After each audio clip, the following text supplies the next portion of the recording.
আসসালামু আলাইকুম। চ্যানেল এই সংবাদে সবাইকে আমন্ত্রণ জানাচ্ছি আমি সোহেল ফাইসাল। বিস্তারিত সংবাদের শুরুতেই জানিয়ে দিচ্ছি ফ্রেশ আটা ময়দা সুজি সংবাদ শিরোনামগুলো।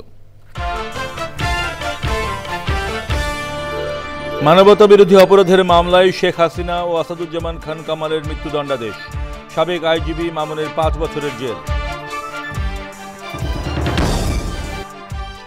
রায় আইনি পথেই বাস্তবায়ন হবে জানিয়েছেন অ্যাটর্নি জেনারেল। যত শক্তিশালী ব্যক্তি হন না কেন অপরাধ করলে বিচার হবে মন্তব্য। এই রায় সারা দেশ এবং বিশ্বের বিভিন্ন প্রান্তে প্রতিধ্বনিত হচ্ছে বললেন প্রধান উপদেষ্টা। দেশের বিচার ব্যবস্থায় অপরাধীদের জবাবদিহির নিশ্চয়তা পুনর্ব্যক্ত। জলবায়ু সংকট মোকাবেলায় ব্রাজিলের বেলেমে পরিবেশ বান্ধব অঙ্গীকার উপস্থাপন, জাতিসংঘ বিশ্ব জলবায়ু সম্মেলনে 200 দেশের অংশগ্রহণ।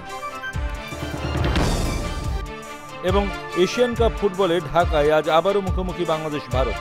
সরাসরি দেখাবে দেশের শীর্ষ ওটিটি প্ল্যাটফর্ম আইস্ক্রিন।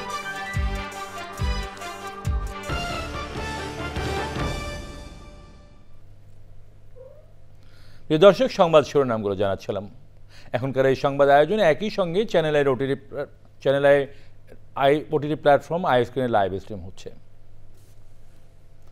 যাচ্ছি বিস্তারিত সংবাদে। 2024 সালের জুলাই আগস্টে গণঅভ্যুত্থানের সময় সংঘটিত মানবতা বিরোধী অপরাধের মামলায় দোষী সাব্যস্ত হওয়ায় সাবেক প্রধানমন্ত্রী শেখ হাসিনাকে মৃত্যুদণ্ডাদেশ দিয়েছেন আন্তর্জাতিক অপরাধ ট্রাইব্যুনাল 1। অভিযোগ প্রমাণিত হওয়ায় সাবেক স্বরাষ্ট্রমন্ত্রী আসাদুজ্জামান খানকেও মৃত্যুদণ্ডাদেশ দিয়েছেন ট্রাইব্যুনাল। মামলার রাজসাক্ষী সাবেক আইজিপি চৌধুরী আবদুল্লাহ আল মামুনকে 5 বছরের কারাদণ্ডাদেশ দেওয়া হয়েছে। বাংলাদেশ টেলিভিশন, বেসরকারি টেলিভিশন চ্যানেল ও অনেক অনলাইন প্ল্যাটফর্মে রায় সরাসরি সম্প্রচার করা হয়। লাইলা নওশিনের রিপোর্ট। দেশের ইতিহাসে প্রথমবারের মতো কোনো মামলার বিচারের রায় সরাসরি সম্প্রচার রাষ্ট্রীয় গণমাধ্যমে। ঐতিহাসিক এই ঘটনার সাক্ষী হতে সোমবার সকালে আন্তর্জাতিক অপরাধ ট্রাইব্যুনাল 1-এ উপস্থিত মামলার সাক্ষী, শহীদ পরিবারের সদস্য, আন্দোলনকারী ছাত্র জনতার প্রতিনিধি সহ দেশ বিদেশের গণমাধ্যম প্রতিনিধিরা, আর টেলিভিশন ও অনলাইন প্ল্যাটফর্মে যুক্ত অসংখ্য মানুষ।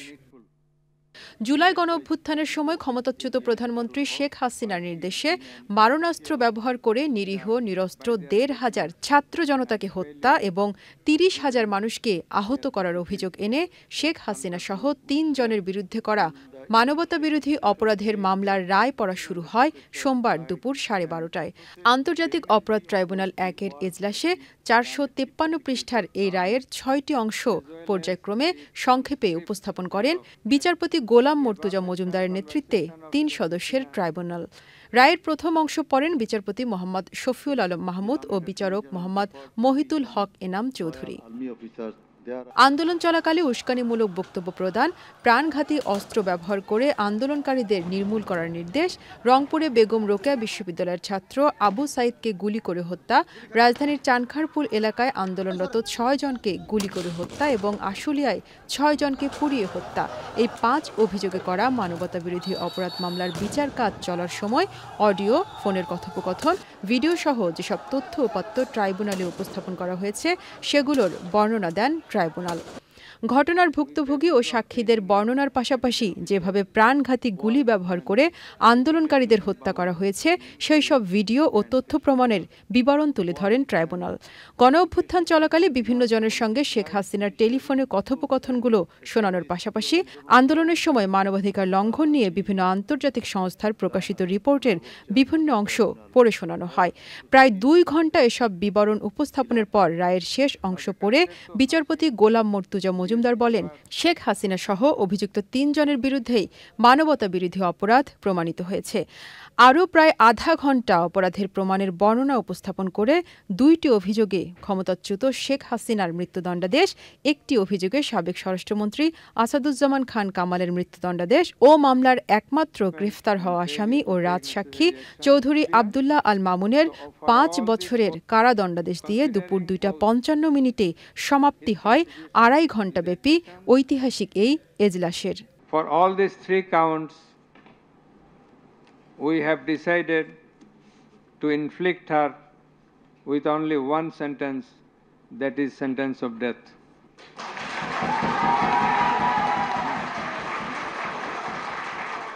শেখ হাসিনার মৃত্যুদণ্ডাদেশের পরপরই এজলাসে উচ্ছ্বাস প্রকাশ করেন রাষ্ট্রপক্ষের আইনজীবী, শহীদ পরিবারের সদস্যসহ গণ অভ্যুত্থানে অংশ নেয়া ছাত্র জনতার প্রতিনিধিরা। শেখ হাসিনা ও আসাদুজ্জামান খানের সম্পদ বাজেয়াপ্ত করার আদেশ দেন ট্রাইব্যুনাল। রায়ে ট্রাইব্যুনাল শহীদ পরিবার ও আহতদের ক্ষতিপূরণ দেওয়ার নির্দেশনাও দিয়েছেন। লাইলা নওশিন, চ্যানেল আই। জুলাই আগস্টে গণ অভ্যুত্থানের ঘটনায় করা মামলায় পলাতক শেখ হাসিনা ও আসাদুজ্জামান খান কামালের মৃত্যুদণ্ডাদেশের রায় আইনি পথে বাস্তবায়ন হবে বলে জানিয়েছেন অ্যাটর্নি জেনারেল। চিফ প্রসিকিউটর বলেছেন, যত শক্তিশালী ব্যক্তি হন না কেন, অপরাধ করলে তার বিচার হবে। এই রায় সেই বার্তা দিয়েছে। রায়ে হতাশ ব্যক্ত করে হাসিনার পক্ষে থাকা স্টেট ডিফেন্স আইনজীবী মাজুল হক মান্নার রিপোর্ট।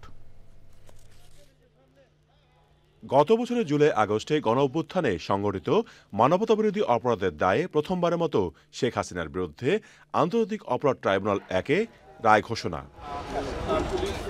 এ কারণে ট্রাইব্যুনালের ভেতরে বাইরে নেওয়া হয় নিশ্ছিদ্র নিরাপত্তা ব্যবস্থা। রায় ঘোষণা শুরুর আগে পূর্ণ হয়ে যায় ট্রাইব্যুনাল 1 ভবন। দুপুর 12:45 ট্রাইব্যুনালের সদস্যরা এজলাসে আসন গ্রহণ করে রায় ঘোষণা শুরু করেন। প্রায় 2 ঘণ্টাব্যাপী দেওয়া রায়ে শেখ হাসিনা, আসাদুজ্জামান খান কামাল ও চৌধুরী আবদুল্লাহ আল মামুনের বিরুদ্ধে সাজা ঘোষণার পর প্রতিক্রিয়া জানান অ্যাটর্নি জেনারেল। এ রায় একটি যুগান্তকারী রায়। এ রায় ভবিষ্যতের জন্য একটি বার্তা। এ রায় বাংলাদেশে ন্যায় বিচার এবং আইনের শাসনের জন্য একটি মাইল ফলক হয়ে থাকবে। শেখ হাসিনার বিরুদ্ধে রায় ঘোষণার সময় উপস্থিত থাকা জুলাই যোদ্ধারা আনন্দ প্রকাশ করেন। পরে রায় নিয়ে কথা বলেন চিফ প্রসিকিউটর। তাকে যে দণ্ড দেয়া হয়েছে, আমরা বিশ্বাস করি এই দণ্ড প্রদানের মাধ্যমে ইতিহাসের একটি অধ্যায়ের মীমাংসা হয়েছে এবং এই জাতির ন্যায় বিচারের প্রতি যে তৃষ্ণা, ন্যায় বিচারের জন্য, জাস্টিসের জন্য জাতির যে কোয়েস্ট, সেটি আজকে সম্পন্ন হয়েছে। অপরাধীকে তার প্রাপ্য শাস্তি প্রদান করা হয়েছে। প্রতিক্রিয়া জানান শেখ হাসিনার আইনজীবী। মাননীয় ট্রাইব্যুনাল যে আদেশ দিয়েছে সে আদেশকে তো মেনে নিতেই হবে, এর বাইরে তো কিছু বলার নাই। তবে আদেশটা অন্যরকম যদি হতো তাহলে আমার ভালো লাগতো, হয়তো জাতির অনেক অংশের ভালো লাগতো। চিফ প্রসিকিউটর জানিয়েছেন, ট্রাইব্যুনালের দেওয়া রায়ের বিরুদ্ধে সর্বোচ্চ আদালতে আপিল করতে 30 দিন সময় পাবেন আসামিরা। তবে স্টেট ডিফেন্স আইনজীবীর আবেদন করার সুযোগ নেই। আবেদন করতে হলে শেখ হাসিনা সহ অন্য আসামিদের উপস্থিত হয়ে আপিল করতে হবে। মাজুল হক মান্না, চ্যানেল আই, ঢাকা। মামলার রায়ে সন্তুষ্টি প্রকাশ করেছে জুলাই শহীদদের পরিবারের সদস্যরা। পলাতকদের দেশে ফিরিয়ে এনে দ্রুত মৃত্যুদণ্ডাদেশ কার্যকর করার দাবি জানিয়েছেন তারা। তবে রাজসাক্ষী হিসেবে সাবেক আইজিপি আবদুল্লাহ আল মামুনের রায়ে অসন্তুষ্টি প্রকাশ করে তাকে যাবজ্জীবন কারাদণ্ডাদেশ দেওয়ার দাবিতে আপিলের ঘোষণা দিয়েছেন তারা। পরাগ আজিমের রিপোর্ট। রায়ের আগে সকাল থেকেই আন্তর্জাতিক অপরাধ ট্রাইব্যুনালে আসতে শুরু করেন জুলাই শহীদ পরিবারের সদস্যরা। আহতদের অনেকেও আসেন রায়ের সাক্ষী হতে। তাদের অনেকেই এজলাসে বসে রায় শোনেন। রায়ের পর প্রতিক্রিয়া জানান সাংবাদিকদের। জুলাই আন্দোলনে যারা সম্পৃক্ত ছিল সবার পক্ষ থেকে আমি শুকরিয়া আদায় করছি। মহান আল্লাহর দরবারে শুকরিয়া আদায় জানাই। যেদিন কে রায় ঘোষণা করবেন সেদিন আমরা শান্তি পাবো। সরকারের কাছে বিনীত অনুরোধ করছি, অতি দ্রুত তাদেরকে দেশে এনে এই ফাঁসি কার্যকর করা। তবে সাবেক আইজিপির সাজা কম হওয়ায় ক্ষোভ প্রকাশ করেন অনেকেই। তার যে রায়টি এসেছে তাকে সেটি আমরা প্রত্যাখ্যান করছি এবং সেই রায়ের বিরুদ্ধে আমরা আমাদের শহীদ পরিবার এবং আহতদের পক্ষ থেকে আমরা উচ্চ আদালতে আপিল করব। সে যতটুকু যা অপরাধ করেছে 5 বছর কিছুই না, আমরা ন্যূনতম তার যাবজ্জীবন কারাদণ্ড চাই। আমাদের শহীদ পরিবার এবং আহতদের পক্ষ থেকে আমরা এই প্রহসনমূলক বিচারকে উপেক্ষা করলাম। আমরা আবার হাইকোর্টে আপিল করব।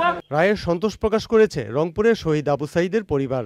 পলাতকদের দেশে ফিরিয়ে এনে দ্রুত রায় কার্যকরের দাবি জানিয়েছেন শহীদ আবু সাঈদের বাবা মা ও পরিবারের অন্য সদস্যরা।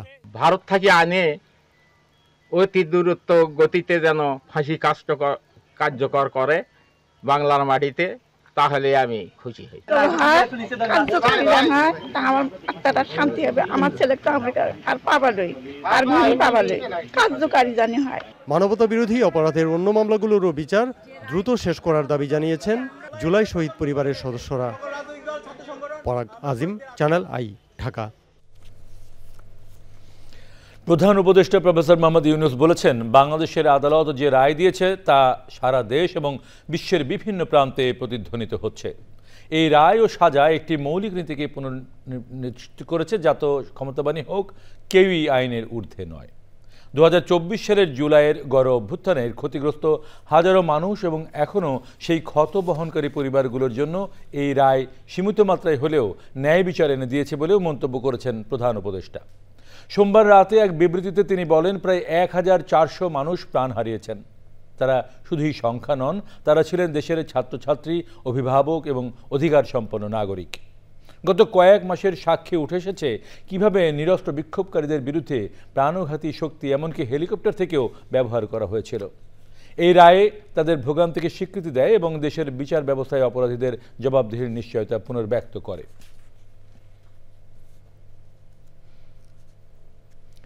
বিএনপি মহাসচিব মির্জা ফখরুল ইসলাম আলমগীর বলেছেন, শেখ হাসিনার ফাঁসির রায়ে আইনের শাসন প্রতিষ্ঠিত হয়েছে, আন্তর্জাতিক মানদণ্ড মেনে বিচার করা হয়েছে বলে মন্তব্য করেন তিনি। গুলশানে স্থায়ী কমিটির বৈঠক শেষে তিনি আরও বলেন, আইনের শাসন এবং ন্যায় বিচার প্রতিষ্ঠা দৃঢ় প্রতিজ্ঞ বিএনপির। এ ব্যাপারে জনগণকে সর্বদা সচেতন থাকার আহ্বান জানান তিনি। বিচারে অন্যায়ভাবে কাউকে যেন সাজা না দেওয়া হয় সেদিকে খেয়াল রাখতে আন্তর্জাতিক অপরাধ ট্রাইব্যুনালকে আহ্বান জানান মির্জা ফখরুল।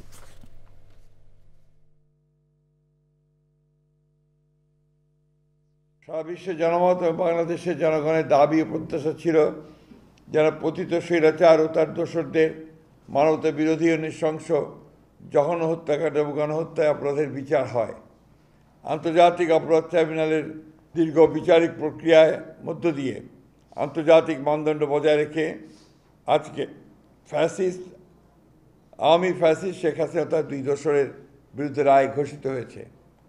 এই রায়ে ন্যায় বিচার প্রতিষ্ঠা হয়েছে। আমরা মনে করি গত 16 বছরের গুম, খুন ও বিচার বহির্ভূত হত্যার শিকার এবং 2024 ছাত্র গণ অভ্যুত্থানে রাষ্ট্রীয় সন্ত্রাসের শিকার সহস্রাধিক শহীদের আত্মা শান্তি পাবে এবং তাদের পরিবার পরিজনদের ক্ষোভ কিছুটা হলেও প্রশমিত হবে। শেখ হাসিনার রায়ে ন্যায় বিচার প্রতিষ্ঠিত হয়েছে বলেছে বিএনপি। রায়ে সন্তোষ প্রকাশ করেছে জামায়াতে ইসলামী। এনসিপি শেখ হাসিনাকে দেশে এনে রায় কার্যকর করার দাবি জানিয়েছে। জাতীয় পার্টি বলছে, ফাঁসির আদেশ হওয়ায় সাবেক প্রধানমন্ত্রীকে দেশে ফিরিয়ে রায় কার্যকর করা কঠিন হবে। এটা শুধু ন্যায় বিচার প্রতিষ্ঠা না, সামনের দিনের জন্য একটা উদাহরণ এবং ভবিষ্যতে যাতে এই রাষ্ট্রে কেউ আর ফেসিবাদী শাসন ব্যবস্থা কায়েম না করতে পারে। আমরা মনে করি এই বিচারের ব্যাপারে কোনো প্রশ্ন তোলার সুযোগ কারো নেই, কারণ বিচার স্বচ্ছ হয়েছে, নিরপেক্ষ হয়েছে, আন্তর্জাতিক মানের হয়েছে। আমরা সেদিনই সম্পূর্ণভাবে সন্তুষ্ট হব যেদিন এই রায় কার্যকর করা হবে। এই রায় কার্যকর করাও কঠিন হবে। পৃথিবীর অনেক দেশই ফাঁসির অ্যাগেনস্টে থাকলে তাকে রিপ্যাট্রিয়েট করা বা দেশে ফিরিয়ে এনে এক্সিকিউট করা, এটা খুব কঠিন কাজ, খুব কম হয়েছে আর কি। গণঅভ্যুত্থানের মুখে ক্ষমতাচ্যুত সাবেক প্রধানমন্ত্রী শেখ হাসিনার বিরুদ্ধে আন্তর্জাতিক অপরাধ ট্রাইব্যুনালের রায় নিয়ে প্রতিক্রিয়া জানিয়েছে ভারত।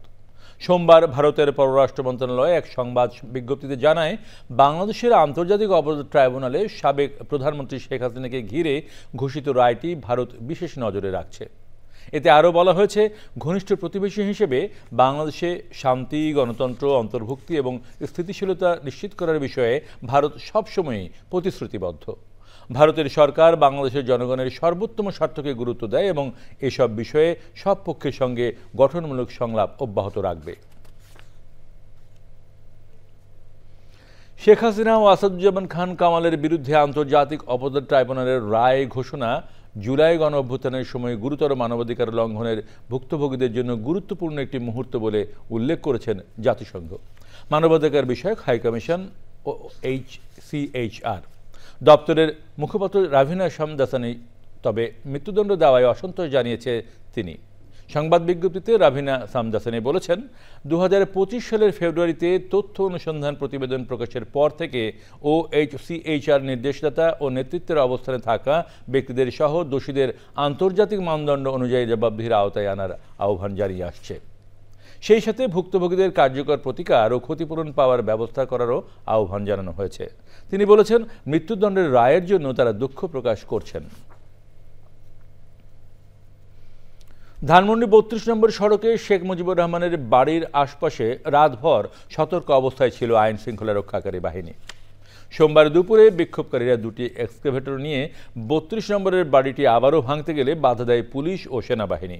বিক্ষোভকারীদের ছত্রভঙ্গ করার পরও কয়েক দফা চলে ধাওয়া পাল্টা ধাওয়া। রাতেও বিক্ষোভকারীরা জড়ো হবার চেষ্টা করলে তাদের ছত্রভঙ্গ করে দেন আইন শৃঙ্খলা বাহিনীর সদস্যরা। ২০২৪ সালের ৫ আগস্ট প্রথমবারের মতো ধানমন্ডি ৩২-এর বাড়িতে হামলা, লুটপাট ও আগুন ধরিয়ে বাড়িটি ভেঙে ফেলা হয়।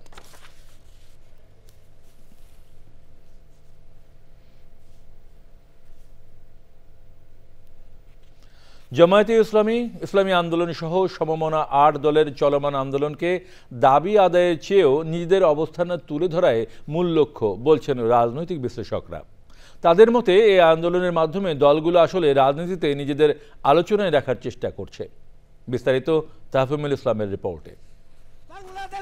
গত ৩ মাস ধরে রাজপথের আন্দোলনে সরব জামায়াতে ইসলামী আন্দোলন সহ সমমনা ৮ দল। নির্বাচনের আগে গণভোট, পিআর পদ্ধতিতে নির্বাচন ও লেভেল প্লেইং ফিল্ড নিশ্চিত করা সহ ৫ দফা দাবিতে রাজপথে নানা কর্মসূচি দিয়ে আসছে এই দলগুলো। এর মাঝে রাজধানীতে বড় সমাবেশও করেছে। দাবি বাস্তবায়নে প্রধান উপদেষ্টার বাসভবনের সামনে অবস্থান কর্মসূচির হুমকিও দিয়েছে দলগুলো। তবে আগের বেশ কিছু দাবির বিষয়ে কঠোর অবস্থান থেকে সরে এসেছে তারা। এমনকি যমুনার সামনে অবস্থানের বিষয়টিও বাতিল করে ৮ দল। বিশ্লেষকদের কাছে প্রশ্ন ছিল, কতটুকু দাবি আদায়ের এই আন্দোলন, না নিজেদের অবস্থান জানান দিতেই রাজপথে থাকছে দলগুলো? রাজনৈতিক ব্যবস্থায় নিজেকে রিলেভেন্ট রাখার চেষ্টা করছে। তারা যদি আলাপ আলোচনা না করে, বিক্ষোভ না করে, রাজপথে না থাকে, তারা রাজনীতিতে এক ধরনের নিঃশেষ হয়ে যায়। এই পরিস্থিতিতে জুলাই কেন্দ্রিক রাজনৈতিক দলগুলো নিজেরা বুদ্ধিমত্তার পরিচয় দিয়ে নিজেরা নিজেদেরকে রিলেভেন্ট রাখছে। যদিও কোনো ইস্যু নাই, তারপর নিজেরাই ইস্যু বানাচ্ছে এবং নিজেরাই সেই ইস্যুতে লিপ্ত থাকছে। এভাবে নাগরিকের কাছে রাজনৈতিক ব্যবস্থায় নিজেকে যথার্থ হিসাবে সারভাইভ করা, টিকিয়ে রাখা, অ্যাটলিস্ট ন্যূনতম পক্ষে টিকিয়ে রাখছে। ঢাকা বিশ্ববিদ্যালয়ের এই শিক্ষক মনে করেন, তৃণমূল পর্যায়ে নেতাকর্মীদের সংগঠিত করার পাশাপাশি নির্বাচনের প্রস্তুতিও সেরে নিচ্ছে এই ৮ দল। ৫ দফা ভিত্তিক আন্দোলনের মধ্য দিয়ে নেতাকর্মীদেরকে সংগঠিত করে তারা নির্বাচনের মাঠে প্রস্তুতিটাও একই সাথে জোরালো করার চেষ্টা করছে। আরেকটা হচ্ছে যে এইসব কর্মসূচি পালনের মধ্য দিয়ে তারা যদি কোনো প্রকারে সরকারের কাছ থেকে বা সংশ্লিষ্টদের কাছ থেকে কিছু আদায় করতে পারে, এটা তাদের জন্য একটা বাড়তি পাওনা হবে। বিশ্লেষকরা বলছেন, কঠোর আন্দোলন থেকে সরে আসা রাজনৈতিক স্থিতিশীলতার জন্য ভালো হলেও এতে সাধারণ মানুষের আস্থাহীনতা তৈরি হয়। তাফহিমুল ইসলাম, চ্যানেল আই, ঢাকা। আমাজনের প্রবেশদ্বার খ্যাত ব্রাজিলের বেলেমে চলমান জাতিসংঘ বিশ্ব জলবায়ু সম্মেলনে ২০০ দেশের অংশগ্রহণে পেরিয়েছে সপ্তাহের কর্মসূচি। সম্মেলনের ব্লু এবং গ্রিন জোনের পাশাপাশি রয়েছে বিভিন্ন দেশ ও সংস্থার শতাধিক প্যাভিলিয়ন। জলবায়ু সংকট মোকাবেলায় সেখানে উপস্থাপন হচ্ছে পরিবেশ বান্ধব সমাধান, দাবি দেওয়া এবং অঙ্গীকার। মেহেদি হাসানকে সঙ্গে নিয়ে আলিমান রাজের রিপোর্ট।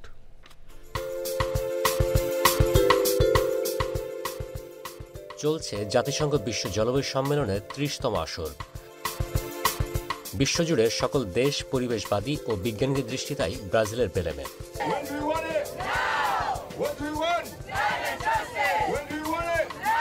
ব্লুজোন হল জাতিসংঘের তত্ত্বাবধানে পরিচালিত মূল সম্মেলনের স্থল, যেখানে আন্তর্জাতিক জলবায়ু কূটনীতি ও আনুষ্ঠানিক দেন দরবার চলে।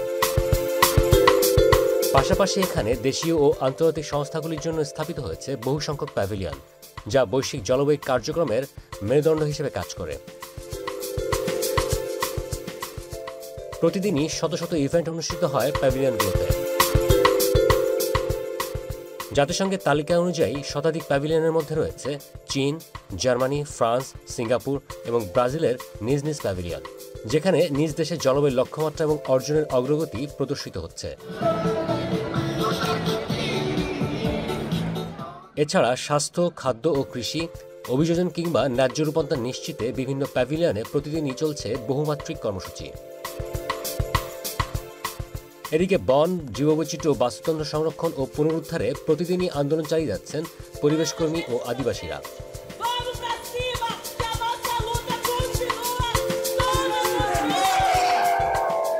আমাজন অধ্যুষিত শহরে যখন COP30 আয়োজন চলছে, খোদ আমাজন রক্ষায় তখন চলছে নিরলস কর্মসূচি। তবে বিশেষজ্ঞরা বলছেন সংকট থেকে উত্তরণে প্রয়োজন সমন্বিত উদ্যোগ আর পদক্ষেপ। আলিমাল রাজি, চ্যানেল আই, বেলেন, ব্রাজিল। এবারে ভোটের হাওয়া।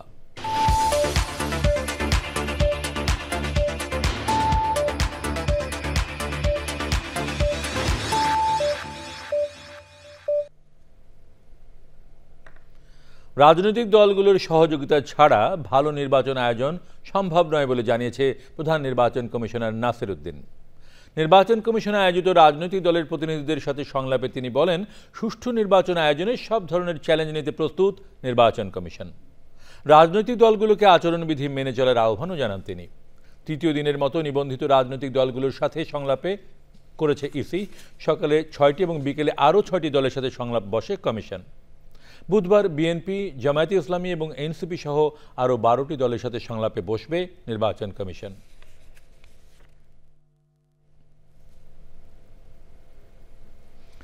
ভোট নিয়ে আলোচনা এখন সারা দেশে। নানান বয়সী, নানান পেশার মানুষ নির্বাচনে কি ভাবছেন সেটা জানতে সারা দেশে ঘুরে বেড়াচ্ছে চ্যানেল আইয়ের ক্যামেরা। আজ জানবো পাবনার ভোটারদের কথা। প্রত্যাশা একটাই থাকবে, যে দলই আসুক ন্যায়, নিষ্ঠা এবং মানবতার সাথে কাজ করবেন এবং নারীদেরকে সম্মান করবেন। নারীরা যাতে স্বাচ্ছন্দ্য বোধ করে চলাফেরা করতে পারে, নিজের কাজকর্ম করতে পারে।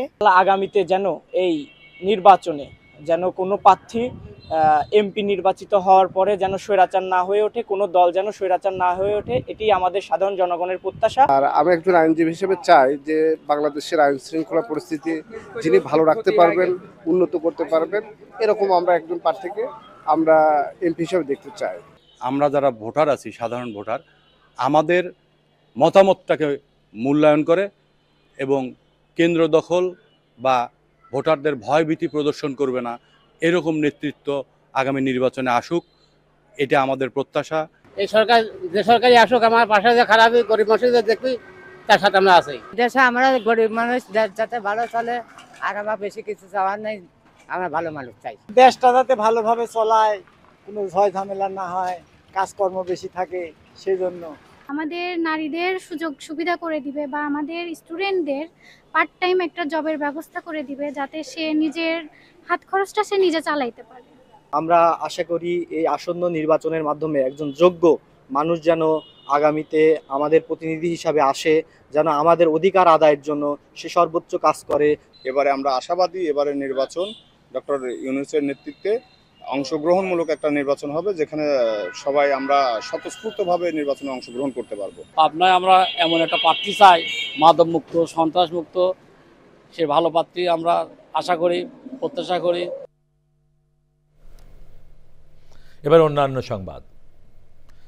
এএফসি এশিয়ান কাপ বাছাইয়ের সি গ্রুপের হাই ভোল্টেজ ম্যাচে আজ ভারতের মুখোমুখি হবে স্বাগতিক বাংলাদেশ। ফিরতি লেগের এই ম্যাচটি ঢাকায় জাতীয় স্টেডিয়ামে অনুষ্ঠিত হবে রাত 8টায়। অন্য যে কোনো বারের চেয়ে এবার ভারতকে হারানোর বড় সুযোগ দেখছেন লাল সবুজের অধিনায়ক জামাল ভুঁইয়া। বাংলাদেশ ভারত ফুটবল ম্যাচটি সরাসরি সম্প্রচার করবে OTT platform iScreen. Adil Ahmed শানের রিপোর্ট। 2003 সালে সাউথ এশিয়ান গেমসের পর ফুটবলে ভারতকে হারাতে পারেনি বাংলাদেশ। 22 বছরের এই আক্ষেপ ঢাকায় ঘোচাতে চায় হামজা জামালরা। এএফসি এশিয়ান কাপ বাছাইয়ে নিজেদের সম্ভাবনা না থাকলেও শেষ 2 ম্যাচ লাল সবুজদের যেন অস্তিত্ব রক্ষার। শেষ সময়ে গোল হজম করে পয়েন্ট হারানোটা বাংলাদেশ ফুটবলের নিয়মিত চিত্র। তবে গোলকিপার মিতুল মার্মার ওপরই আস্থা রাখছেন কোচ হাভিয়ের ক্যাব্রেরা। ডিফেন্স লাইনে তপু, তারেক কাজী, সাদরা প্রস্তুত থাকবে সেরাটা দিতে। রোমাঞ্চকর ম্যাচে জামাল হামজার কেমিস্ট্রিও দেখা মিলবে নতুন করে। If we can end this year with a win, I think it will be positive not only for us but also for the fans and you guys. অনেক ফ্রি কিকস হবে, ইয়েলো কার্ডস হবে, গালি হবে অনেক। যে অবস্থা আমরা আছি এখন, I think it's the strongest Bangladesh squad I've been in. So definitely আমরা একটা বড় চান্স আছে। এর আগে হোম ম্যাচে বাংলাদেশের বিপক্ষে গোলশূন্য ড্র করেছিল স্বাগতিক ভারত। ঢাকায় আসার আগে ভুটানের বিপক্ষে প্রীতি ম্যাচে 6-1 গোলের জয় নিয়ে এসছে গুরপ্রীত সিং এর দল। সেই ধারাবাহিকতাই ধরে রাখতে চায় ফিফা র্যাঙ্কিং এর 47 ধাপ এগিয়ে থাকা দলটি। Definitely pressure is there. Everybody know it important. Players they must take their responsibility. Everybody must work hard to get a positive result. ভারতের বিপক্ষে এই ম্যাচ দিয়ে আন্তর্জাতিক ফুটবলে চলতি বছরের ক্যালেন্ডারের ইতি টানবে বাংলাদেশ। উত্তেজনার তুঙ্গে থাকা ম্যাচটি সরাসরি সম্প্রচার করবে OTT platform iScreen. Adil Ahmed Shan, Channel i, Dhaka. আপনারা দেখছেন চ্যানেল আই সংবাদ। এবার এখানে ক্ষণের বিরতি।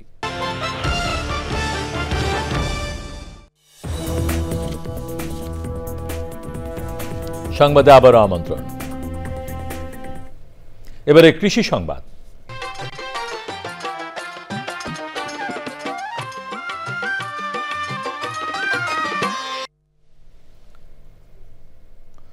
শরীয়তপুরের জাজিরায় বাড়ছে আমন ধানের আবাদ। উফশি সহ উন্নত আগাম জাতের আমন চাষ করে কৃষক যেমন লাভবান হচ্ছেন, তেমনি ধান কেটে তারা দ্রুত মশলা ফসলের আবাদ করতে পারছেন। শরীয়তপুর প্রতিনিধি এস এম মুজিবুর রহমানের রিপোর্ট। জেলার খাদ্য চাহিদা পূরণে অন্যতম ফসল ধান। জাজিরা উপজেলায় সবজি ও মশলা ফসলের আবাদ বেশি হওয়ায় কৃষি বিভাগ কৃষকদেরকে আগাম জাতের আমন আবাদে পরামর্শ ও সহায়তা দিয়ে যাচ্ছেন। এর মধ্যে রয়েছে বিধান 33, 39, 75 ও 103 জাত। 33 ধানটা এবার বননের পরে বৃষ্টি হয়েছে, বৃষ্টি হতে ভালো হয়েছে, ফসল ভালো হয়েছে। এবার আমন ধান খরচ গেছে 6-7 হাজার টাকা, ধান পামু 16-17 মন। আমাদের ইনশাল্লাহ আমাদের এই জমিতে খুব ভালো ধান হয়েছে অন্যান্য বছরের তুলনায়। উপসি জাতের আমন ধান ভালোই হয়েছে, আল্লাহ দিলে ঘরে নিলে বলতে পারবো যে এটা কেমন কি হয়। এই বছর গতবারের চেয়ে আমন ধান এবার খুব ভালো হয়েছে, সার এবং কম লাগছে। জলমগ্ন সহিষ্ণু ও উন্নত আগাম জাতের আমন আবাদের পরামর্শ দিচ্ছেন কৃষি বিভাগ। আমন ধান উৎপাদন ও আবাদ বৃদ্ধির লক্ষ্যে আমরা কাজ করে যাচ্ছি। সেজন্য আমরা কৃষকদের উন্নত জলমগ্ন সহিষ্ণু ও আগাম জাতের আমন ধান চাষাবাদের জন্য পরামর্শ প্রদান করে যাচ্ছি, যেন কৃষকগণ আমন ধান কর্তন শেষে অতি দ্রুত মশলা ফসল চাষাবাদ শুরু করতে পারে। গত বছর জাজিরায় 4,448 হেক্টরে আমন আবাদ হলেও এবার আবাদ হয়েছে 5,233 হেক্টর জমিতে। শরীয়তপুর থেকে S M Mujibur Rahman, Channel i. এবারে প্রকৃতি সংবাদ।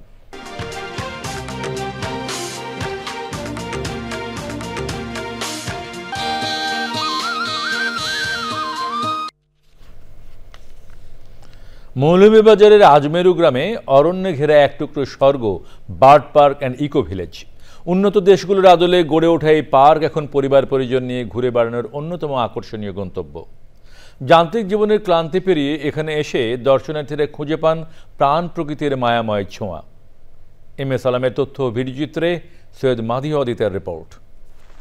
জলবায়ু পরিবর্তনের প্রভাব এখন কেবল শহর বা উপকূলেই সীমাবদ্ধ নয়, এর ছোঁয়া দেশের প্রত্যন্ত গ্রামেও।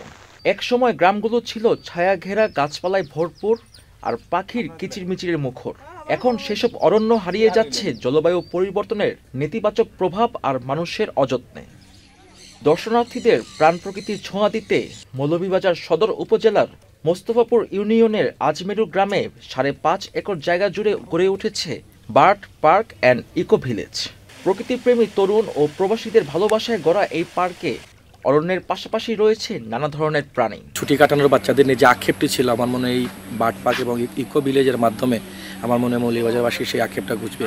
বাচ্চারা যখন পিকনিক করে এখান থেকে পিকনিক করার সুযোগ রয়েছে, যে বাচ্চারা এখানে খুবই বেশি এনজয় করবে, কারণ ওদের মূলত কি পছন্দ করবে ওই থিমটার উপর বেস করে আমার মনে হয় ওরা এই পার্কটাকে ওইভাবেই সাজিয়েছে। ফ্যামিলি সহ এসে আসলে এখানে বেড়ে যাওয়ার মতো একটা জায়গায়। পার্কে রয়েছে টার্কি ও দেশি বিদেশি মুরগি, ব্ল্যাক সোয়ান, রাজহাঁস, চীনা হাঁস ও আমেরিকান ঝুটি হাঁস।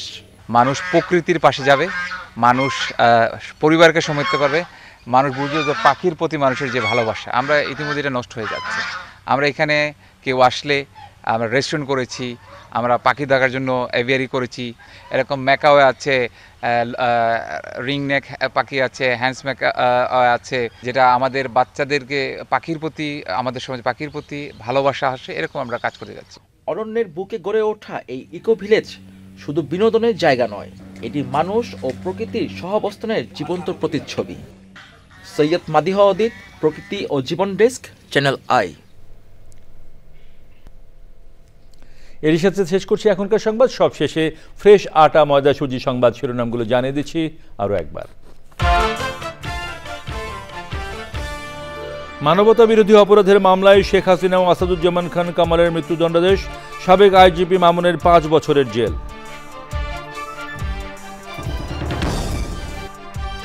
রায় আইনি পথেই বাস্তবায়ন হবে জানিয়েছেন অ্যাটর্নি জেনারেল। যত শক্তিশালী ব্যক্তি হন না কেন অপরাধ করলে বিচার হবেই, মন্তব্য। এই রায় সারা দেশ এবং বিশ্বের বিভিন্ন প্রান্তে প্রতিধ্বনিত হচ্ছে বললেন প্রধান উপদেষ্টা। দেশের বিচার ব্যবস্থায় অপরাধীদের জবাবদিহির নিশ্চয়তা পুনর্ব্যক্ত। জলবায়ু সংকট মোকাবেলায় ব্রাজিলের বেলেমে পরিবেশ বান্ধব অঙ্গীকার উপস্থাপন, জাতিসংঘ বিশ্ব জলবায়ু সম্মেলনে 200 দেশের অংশগ্রহণ। এবং এশিয়ান কাপ ফুটবলে ঢাকায় আজ আবারও মুখোমুখি বাংলাদেশ ভারত, সরাসরি দেখাবে দেশের শীর্ষ ওটিটি প্ল্যাটফর্ম আইস্ক্রিন।